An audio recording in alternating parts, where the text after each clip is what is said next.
The following presentation is brought to you by the Realm Network. Today on Mr. Media, I'll talk to crime thriller writer Steven Gore, whose latest book is the Harlan Donnally novel, Night is the Hunter. This is his fourth appearance on Mr. Media. Stick around, and don't piss off the Mexican drug cartel next door. Your interest in theirs may not be properly aligned.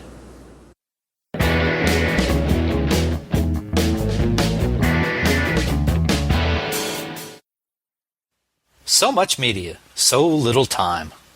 Who keeps track of it all? That would be me.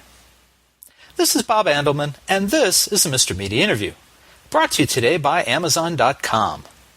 When you visit MrMedia.com and click on any of the links to purchase books, music, movies, gift certificates, or anything else through our Amazon link, you support this free video podcast. Whenever you need something else from Amazon, please consider returning to MrMedia.com to order it. It doesn't cost you any extra, and we sure appreciate the support. And don't forget, MrMedia.com has more than 1,200 celebrity audio and video interviews archived on the site.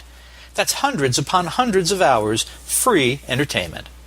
Subscribe for free on MrMedia.com, and you'll instantly get an email every time a new interview is posted. You can also watch and subscribe to the show on YouTube, Vimeo, Dailymotion, the Realm Network, and Frequency.com. And if you prefer to just listen, Mr. Media is also available for free on iTunes, Spreaker, iHeartRadio, Stitcher, SoundCloud, Blueberry, TuneIn, Blog Talk Radio, Podfeed.net, and Player FM. You can subscribe to any of those services and never miss another episode. Finally, you can interact with Mr. Media Interviews on all kinds of social media, including Facebook, Twitter, Google+, and more. Friend or follow us, we'll friend or follow you back. Thanks for listening. Thanks for watching. Mr. Media is recorded live before a studio audience of San Francisco Private Eye fans who are anxiously awaiting a Harlan Donnally Barry Bonds crossover in the new media capital of the world, St. Petersburg, Florida. For a guy with a bum hip, Harlan Donnally continues getting around with more ease and is far better at intimidating the criminal element than I am. Now, that probably owes a lot to his creator, Steven Gore, knowing his way around the San Francisco Bay Area justice system better than most. In his third Donnally novel, Night is the Hunter, and by the way, Donnally is now tied with attorney Graham Gage at 3 books apiece, if anyone's keeping score, Gore is in fine literary form, zinging curveballs at loyal readers just when they think they know his irrepressible former cop turned private eye. This time around, Gore has written a tale that bops and weaves so much that you can't possibly know where it's going. It also continues to build Donnelly's backstory. New details may emerge about the crossfire in which he was himself injured years earlier, and we learn more about his personal life. Or do we? Steven Gore, Mr. Four-Timer himself, welcome back to Mr. Media. Well, thanks for having me. I appreciate the chance to talk to you again. I think we were both surprised how many times it's been now. It's like you're a piece of the furniture around here. I was really surprised. For anyone who wants to check, it's 1 audio appearance and 3 video appearances. So go if you're new to Steve, go look it up. It'll be well worth your time. So, Steve, help me out here. Why can't poor old Harlan Donnally have a day off? I mean, Ferris Bueller got a day off. Hasn't he earned some R&R? Does he always have to be chasing down, criminals? People want to kill him? Well, he does get days off. The problem is, and frankly, he wants a day off. There's a certain point in this book when he says, what am I doing? Why don't I just take my girlfriend, sell the house, move back up north? He's moved up to Mount Shasta where he runs a cafe after he got hurt. And he's just, why am I doing this? And he sort of, he realizes he only got in the first case because of one thing, and because of something in the first case, he ends up in the second one, because something in the second one, he ends up in the third one. And he's saying, enough already. but he has a strong sense of obligation, and I think that's what keeps him coming back. Also, how does he pay his bills? I mean, the cafe can't be enough, and he's certainly not getting paid anything for this case. Well, he doesn't spend a lot of money. I don't know if I'm buying that answer. Well, let me think. In this book, he does some driving. He takes a plane trip to L.A. Yeah. He drives up to Northern California. Yeah, it's not much. Yeah, but I mean, there's no billable hours in this book. Well, no, he's not really a private investigator. He's he's just an ex-detective. But he acts as if he is. Well, that's yeah. Though he doesn't have a license and doesn't want to get re-entangled in the system as a whole by becoming a private investigator. Well, and I mean, it's not like he's living off his dad's money.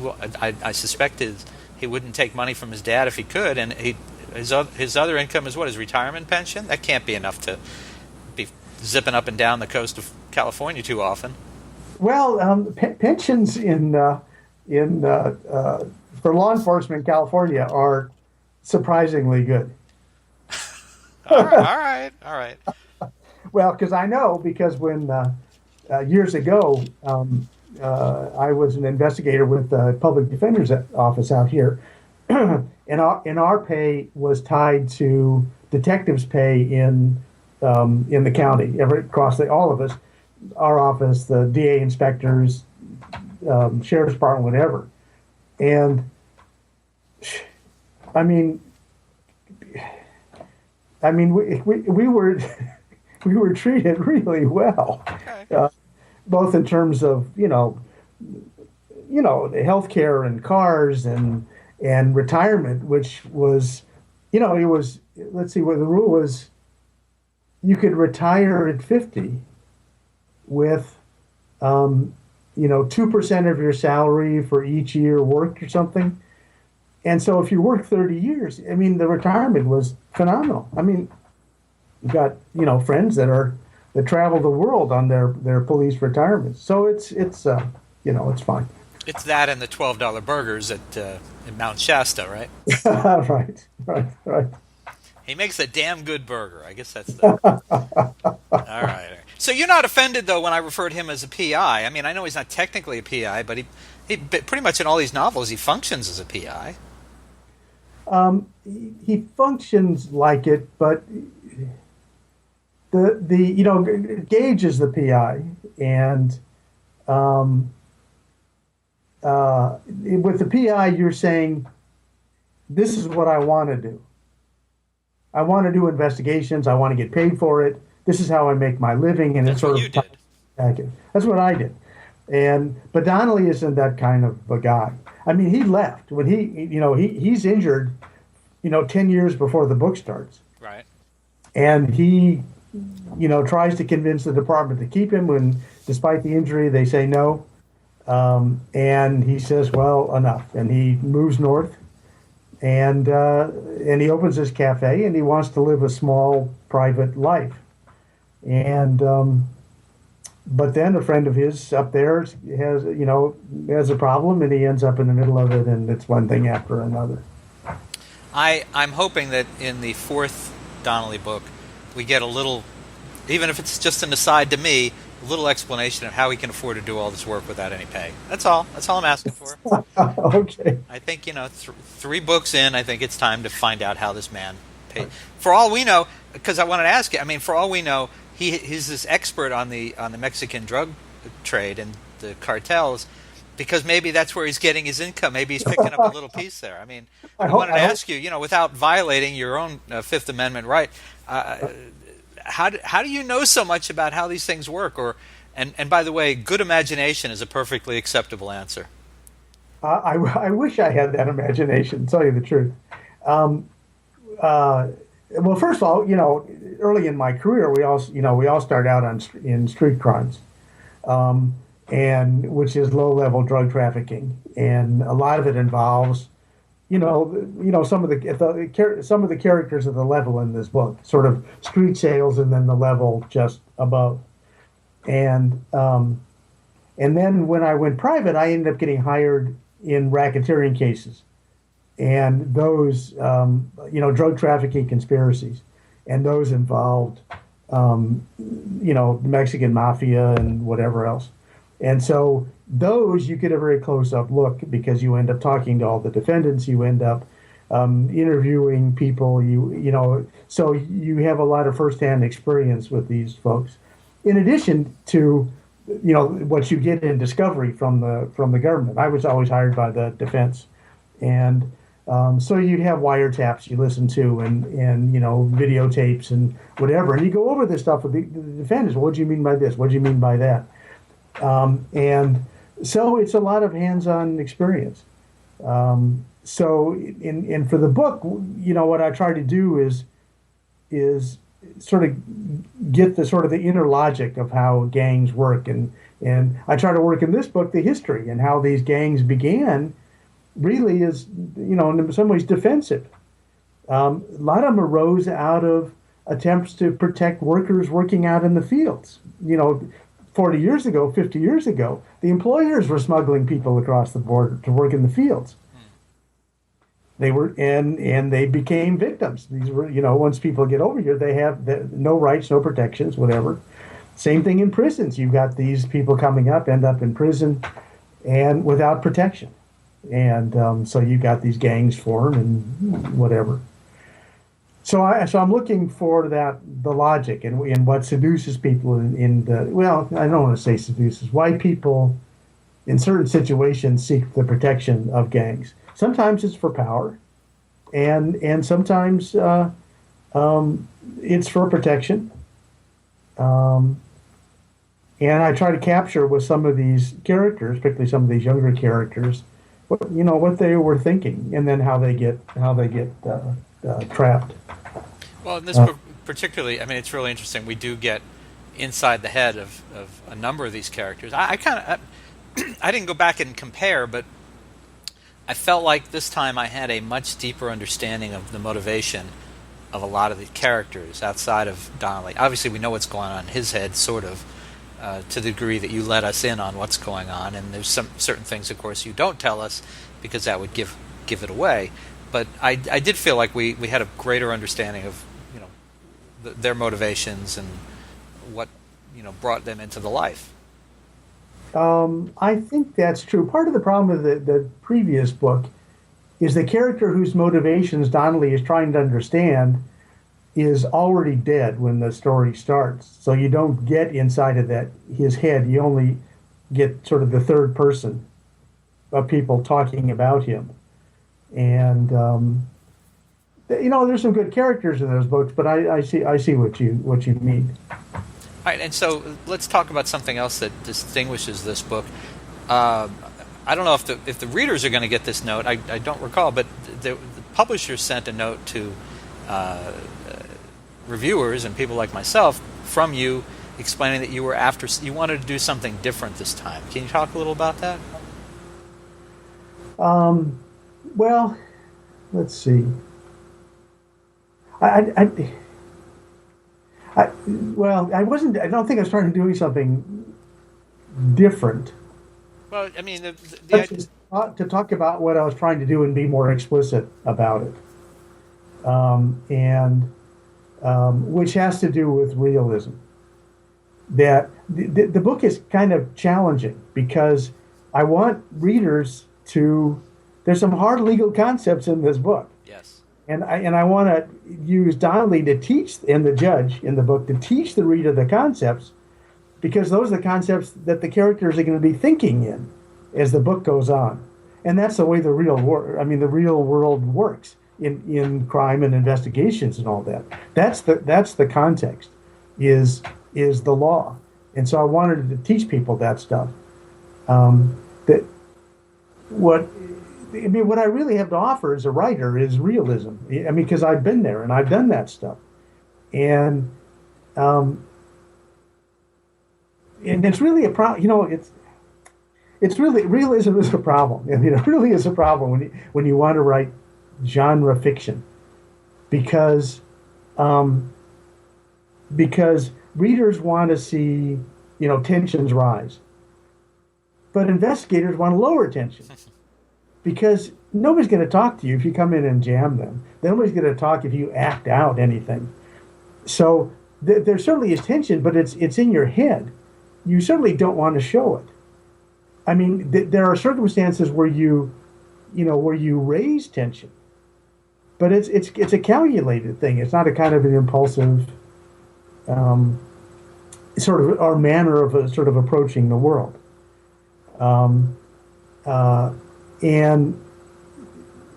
that's hard to do, because you need the. I mean, one thing that makes Michael Donnally really superior, in my mind, is that he can see the tension in every scene he writes, and sometimes he just leaves it on the page, that he doesn't exploit it with somebody reacting to it.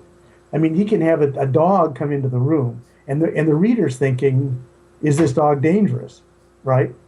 And then the dog walks out again. So he's really good at exploiting that.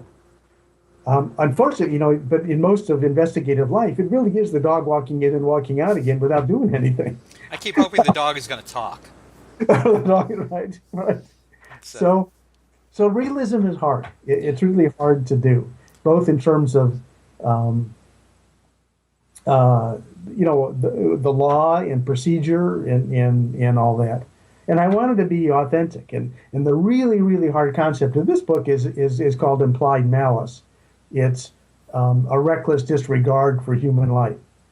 It seems pretty simple, but nobody's ever written a novel based on that, because it turns out to be really complicated. And so you really require kind of the faith of the reader, to say, the trust of the reader, this is going to pay off. If you just remember a couple of this lecture on implied malice, it's really going to pay off. You're not going to have to wait to the end of the book. You're going to see the thing develop as you go. This is definitely a more, I was going to say trying, but it's not a try. It's as smooth a book to read as any of the others, but there are more complicated ideas that you have to wrap your head around. And I have to admit, there were points at which I was just like, okay, I'm just going along, because I don't know that I'm getting this, but I want to keep reading. So, right. Right. What it's doubly complicated, because the underlying sort of theme of the book is prosecutorial misconduct. The first book was sort of a systemic issue of how the mentally ill get treated in the criminal justice system. The second one was a corruption on the part of the defense attorney, and this one is, focused on the prosecution. And it's a real problem. I mean, recently we had the Chief Justice of the Ninth Circuit Federal Court of Appeals out here describe prosecutorial misconduct as an epidemic in the Ninth Circuit. And he's serious, because case after case after case are coming up in which prosecutors have concealed evidence, have misled the court, have even committed perjury trying to defend their convictions. It's a really serious issue. And so, so there's a double look at the law here, not only this issue of applied malice, but how it applies to another crime, which is suppressing evidence, supporting perjury, and whatever else. So, in fact, we recently had a case here that came out of California that ended up in federal court, appeals court, in which for 10 years the Attorney General's office tried to keep the appeals court from finding out that the prosecutor in the case had committed perjury. And then when it finally got to the appeals court, the panel said to the attorney from the Attorney General, well, you tell the Attorney General about this particular case, and then let's see what happens. And of course, the next day, Attorney General's office dropped it was an attempt to get a new trial, dropped their opposition to the new trial. Um, so, um, so it's a problem, and it just happened that at the same time the book came out, the appeals court was dealing with this issue. Well, another thing that you deal with is you talk a lot about, and I think we get a strong sense of your point of view, is on the qualifications of death row attorneys, death Right. row lawyers. You do not seem very impressed with the quality of a lot of these people, based on what I'm reading in the book. Well, there are, like any field, there's a certain percentage that are the best. I mean, that do their work excellently, and then it drops down. It's the same in any other field. There are two problems in capital. A couple of problems in capital criminal defense. One is that the outcomes are arbitrary. The best attorney in the world defending the weakest, or defending the weakest case, can still end up with his client up on death row. It's just arbitrary. You don't know how. You just it is just arbitrary. The worst of the worst. The worst murderers I haven't ever met never made it to death row. And I 30 years ago I worked on these cases and swore off when I realized how arbitrary it was. That's the first. That's the first thing. The second thing is capital defense lawyers are great about building their own reputations. And unfortunately, novelists fall for it. And they make these guys and women the best of the best. Well, they're not the best of the best.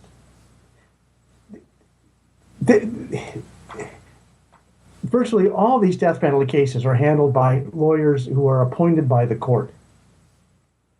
So they're making, what, $50 an hour, $75 an hour? What do top attorneys charge? $600 to $1,000 an hour.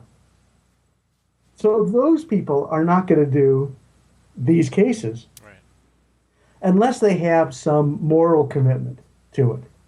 And there's a couple that do in California and are very heroic in their efforts, though I wish they wouldn't do it. I wish people would just stop doing it, because if defense attorneys didn't defend these cases, nobody's ever going to get put to death. It's just arbitrary. People are getting put to death in Texas for stuff that they do 15 years for out here. Well, and you can't compare Texas to anywhere else in the country. It's like they used to say about Florida. The rules are different there. Everything is different there. Nothing makes sense right. in the larger context of the United States. Right. Love you, Texas, but sorry. Right. So obviously, I'm a death penalty opponent. I know these guys. I probably did 150 maybe homicides in various capacities in my career. Some of these are just truly awful, horrendous people that ought to be locked up forever.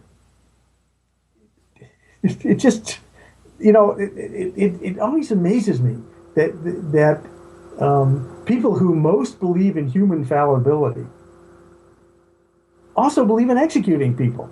They compare the human fallible to the perfect God, and then want to put themselves in God's place and start executing people based on eyewitness testimony, which is often wrong, evidence that can be mishandled, witnesses that lie. So Well, if we're going to start talking about human beings as hypocrites, I'm afraid we're going to need a much longer show. Right. Yeah. All right, so let's come back around to talking about the fictional world. I'm just kind of curious, with either Donnally or Gage, how do you determine the width and breadth of danger that you put each in, knowing, at this point anyway, that you still plan to do another book with them? I mean, Donnally, for example, he's got this problem with his hip where he was shot, right? So right. He's already hobbled a bit. He's not going to go racing down the street after somebody. He might just kind of skip along. And so you're not likely to get him shot in the other hip, because he'll never be able to move from point to point. Right. But he's always in danger. I mean, there's always, he's always come against tough guys. How do you decide, how to draw the line? Where to put the line? It's really what the scene is, I guess. It's the logic of the story that dictates that. I have a really hard time with violence because in the real investigative world, there's very little of it. Um, you can't get life insurance. The insurance companies think it's more dangerous than it is, but in real life, it isn't. And most of it is ordinary, but it's part of the genre. You have to. I mean, yeah, I have a problem with that. I certainly have been in difficult situations in my career. But the thing is, violence is quick. It's, most people go down at one punch. And in most novels, there's fighting back and forth and shooting back and forth. That's just not the way the world works. So I'm not good at that. But how do you contain that for your characters? I mean, because people do get beaten up in stories. Right. It's not going to be Donnally most cases. Right. I guess it's kind of a hypothetical question, but are you always conscious of the fact that you can't really beat up this guy too much more because you need him to keep coming back? There's no one else to tell the story. Well, he can get shot and healed. Gage, in the last Gage book, let me think. In one Gage book, he gets stabbed. We know that early in his career he got shot. How only is going to come out in next year's book, the next Gage book, as a flashback to explain the plot. Let's see. Yeah, as I'm thinking, sitting here now, I can't think, but it's all right. I mean, they can get hurt as long as they recover, as long as it's debilitating. I mean, Donnally, there's a kind of a B or C storyline here where there's references back to when he was shot and he was in the crossfire. I don't want to talk too much about it because I don't want to give anything away one way or the other. But it's interesting that you're not letting go of that story yet. I guess we haven't learned one way or the other. We haven't learned everything that went on there, or at least maybe he doesn't know if he knows everything. Well, he's not satisfied. And as the books go on, you realize that he's been relying on unreliable people for an explanation. And with this book, you at least understand the context, because that shooting ends up being part of this long-standing gang war between the Norteños and Sureños. And it's a 30-year-long war that's cost 1,000 lives and continues until today. So he now understands it in that context and understands how the crime, and at least one of the crimes in the book, followed from that incident. And he realizes more now that the people he was relying on for an explanation were lying about some things.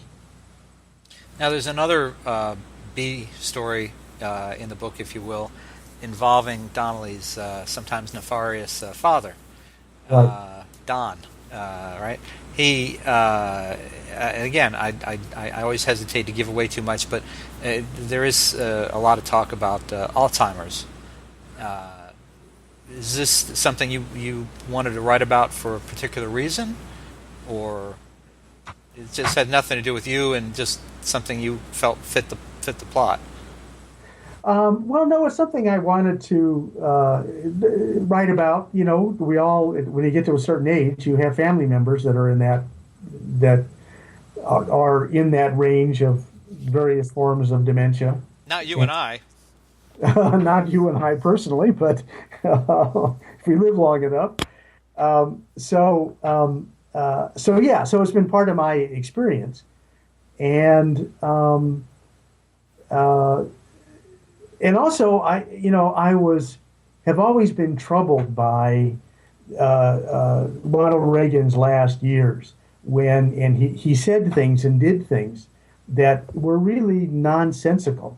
He talked about going to visit at the end of the war, going in with the troops to see concentration camps. Well, he wasn't there. It's something he'd seen in a movie. He goes to Bitburg, that cemetery in Germany with these SS soldiers, and he says, well, there's no one alive today that was even alive during those years. Well, he was. And then there was, incident after incident like this, and you could see that his mind was deteriorating, and his wife was trying to protect him, isolate him from the public, and whatever else. His daughter was really beside herself, distraught. And that sort of became the model for this judge and what he's struggling with. And that with people with dementia, they remember, things from 30 to 50 years ago very well. They can't remember things more recently, and particularly the more recent, the less they can remember.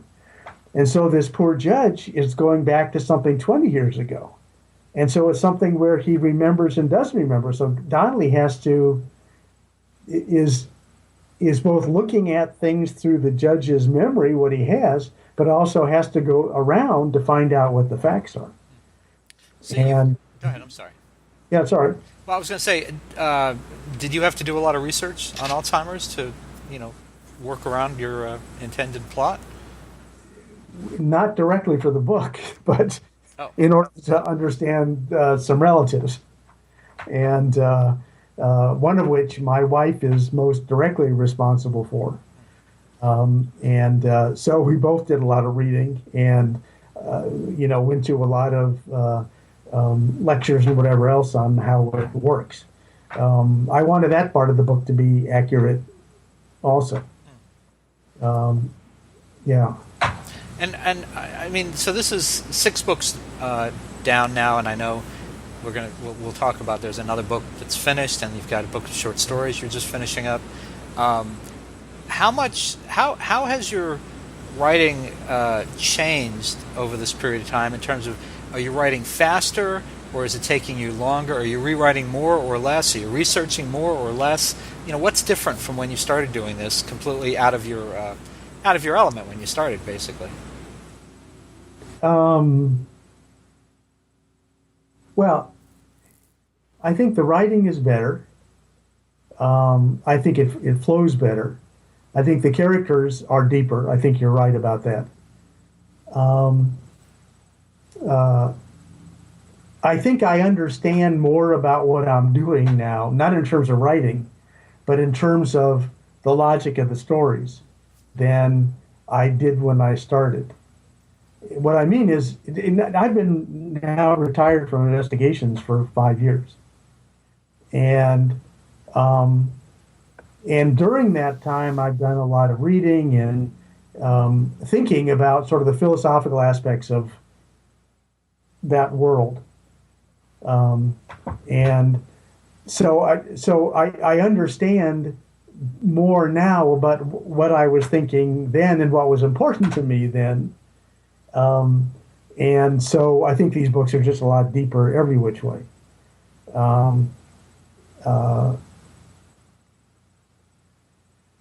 I think I went to graduate school at Berkeley 40 years ago in political philosophy. And I was more interested even back then in the philosophy side rather than the political side. And I tried teaching for a while and just too frictionless. I like being out where the world pushed back a little bit. So I left teaching and then, got involved in the criminal justice system. But I've always always been reading in philosophy, and a lot of very interesting things have happened in the last 20 or 30 years. And so, I've been relying on that as I think about these books and trying to understand my own career through that perspective. And so I think it's made me a better writer. Well, and I want to talk to you before we start to wrap up. Before we went live with the interview, we were talking about how difficult it can be to be someone who's written characters, private eyes, or investigators, this kind of thing, and then try to write literary fiction, which is something you're very interested in. How are you made aware that it's difficult? I mean, you can sit down and write anything you want, but is it the perception of the reader? Is it the perception of publishers and editors? How do you how do you recognize that's going on? I think it's learning from the experience of other writers who tried the same thing. It's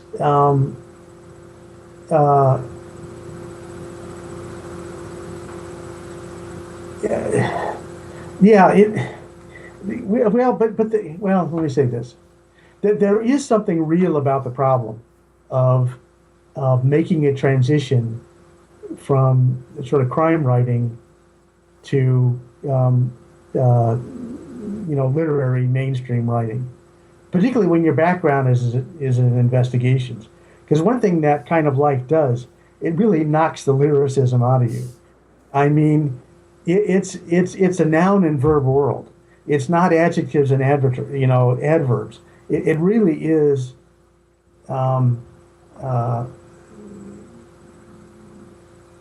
It does knock it out of you, and it's hard to get it back.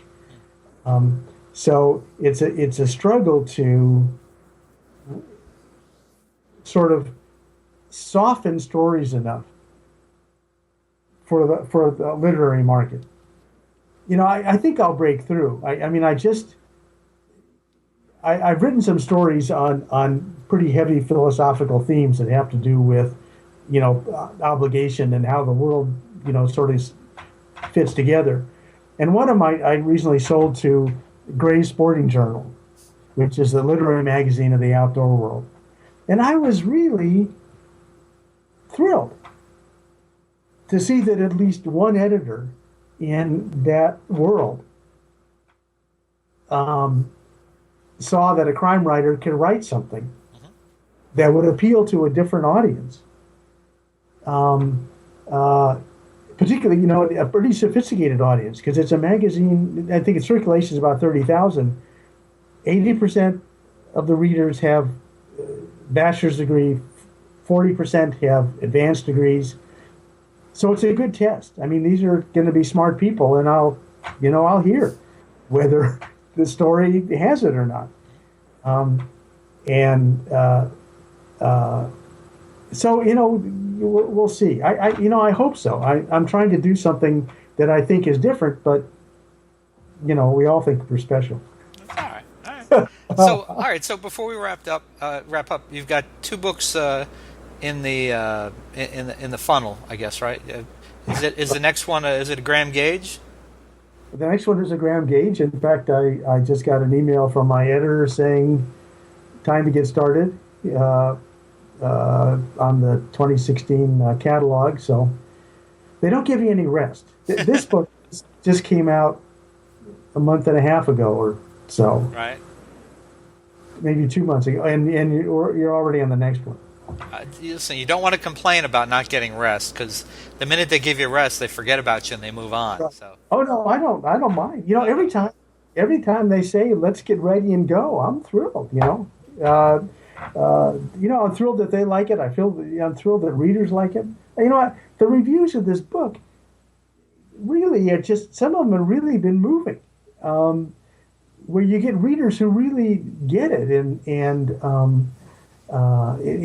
reviewers. There's a lot of crime review sites around of really smart, conscientious people, and boy, it's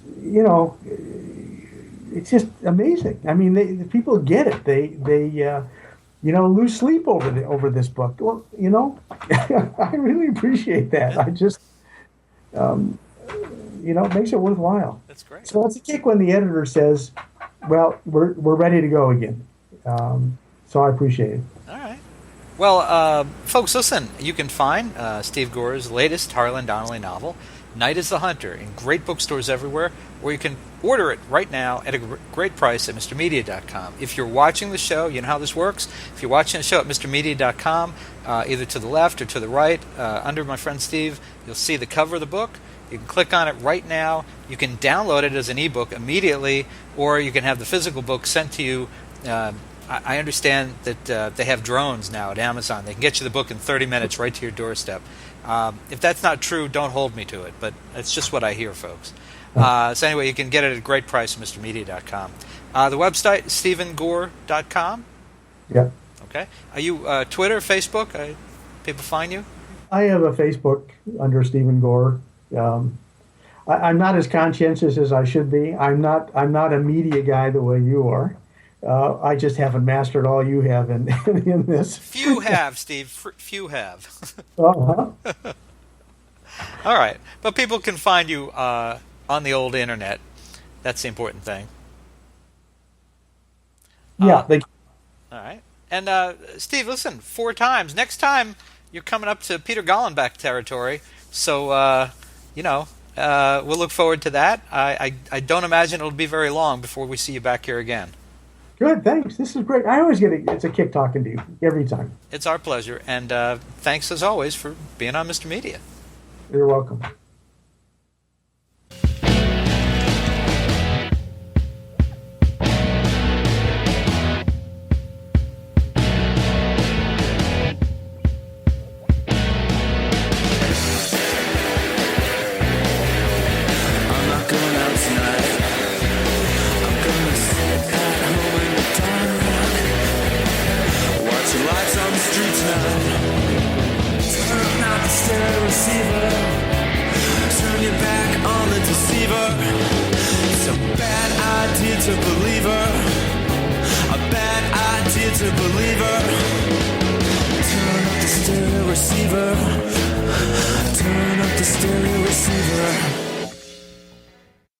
Hi, this is Buzz Burbank in the Buzz Burbank Newsroom, preparing for you another Buzz Burbank news and comment.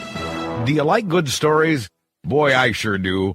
I turn over a lot of stones each day to make sure I don't miss the best ones. Sure, some make me angry, and some make me sad, and some make me laugh, and isn't that what makes us human? I'm proud of the fact that I pack more news into my 10 or 15 minutes a day than the evening news does in a half hour.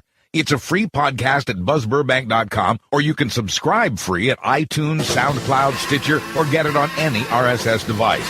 It's like a newspaper for your head. It's Buzz Burbank News and Comment, another Realm Network presentation.